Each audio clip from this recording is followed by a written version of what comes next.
So ayun mga lods, may assistant na tayo. Tignan mo. So dami yan sa recondition. Kaso nga lang kalat talaga yung ano niya, resistor, So 500 daw ang bayad niyan. Singil niya sa akin 500. Board tayo. So ito may ginawa tayo, na amplifier. So yung yung sound barrier. So ito pa. Ito pa, Ito pa, recondition pa to. Papuntang Cebu to. Ikaw na magawa nito, Papuntang Cebu pa. So busy talaga si Ortec. At may mga solar din ako. Kaya dandahan na natin turuan kahit hinang-hinang lang. Kasi may iba din tayong ginagawa. So ito yung ginawa natin ngayon, sound barrier. So gumagana na yung isang channel. So ito na lang wala pa. Ito pa yan. Kasi napalit ako ng heatsink. Yung kasi dito, ito kasi yung heatsink ni Sir Ang hirap suklay. So hirap ko lang ganito direkta kasi transistor. So kailangan ko pang gumawa ng mga papa. So meron naman ako ganito. So nagputol ako kanina. So ito same sila dito. Ito kulay black nga lang to. Ito white. So, ito tumutunog na itong isang channel. Ito na lang yung anuhin ko. So, ayan. Update lang tayo. So, tinuruan ko na yung kuya ni Maki.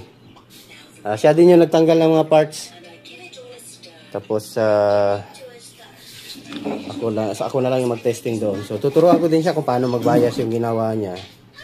Para, alam niya yung biasing, yung fix, yung mag-fix bias or mag DC offset, DC out test, leak test. So tuturuan natin siya, and then kung yung mag voltage check, kung balance ba yung stepper, and then kung ano pa. So ito na fix bias ko na to isa, itong isang to. Then ito, kinalawang nga kasi to. Ito yung mga sakit sa sound barrier. Kapag tumutunog siya, although tumutunog naman, kaso nga lang sobrang init. So ito po yan mga bias. Ito palitan to. Palitan din ito. Ito yung ipipix bias. So na fix bias ko dito na value is 300 ohms. Ayan. 300 ohms yung nilagay ko. So nasa na siya, nasa 0.42 or 0.4 yung bias. So goods na yon. Hindi ko na masyado ibaba. Kasi maganda naman ang nito, heatsink makapal.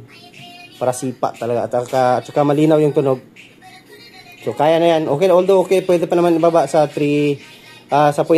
Gawin lang 380 ohms or 400 ohms or 70 ohms. So hanggang bumaba siya ng 0.3. So ang ginawa ko hanggang 300 lang kasi goods naman hindi naman talaga malapit sa 0.5. Nasa 0.42 lang siya. So goods na yun. Sisipa na to. Ito although tumutunog na ito. Wala nga lang pang dito kasi hindi pa kompleto, hindi pa buo yung So same lang dito sa mga concert, K10, K12, yung maraming mga ganitong mga Kevlar na MZ4000, MZ 2000, 3000. So sound barrier.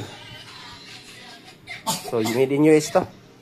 So yun, update ko lang kayo mga lods. So yun lang yung natin. At yun lang yung i-share ko sa inyo. Nag-i-start na si Bunso. Si Kuya mag-repair. So may mga cellphone din pinapa-repair dito. Ayan. Ayan So ayaw ko sana tumanggap ng cellphone. Kaso nga lang talaga ay may pumupunta pa rin talaga. Ayan Mga iPhone. Hindi pa nagbigay ng pera. Pambili ng LCD at saka battery. So ayan. Busy talaga.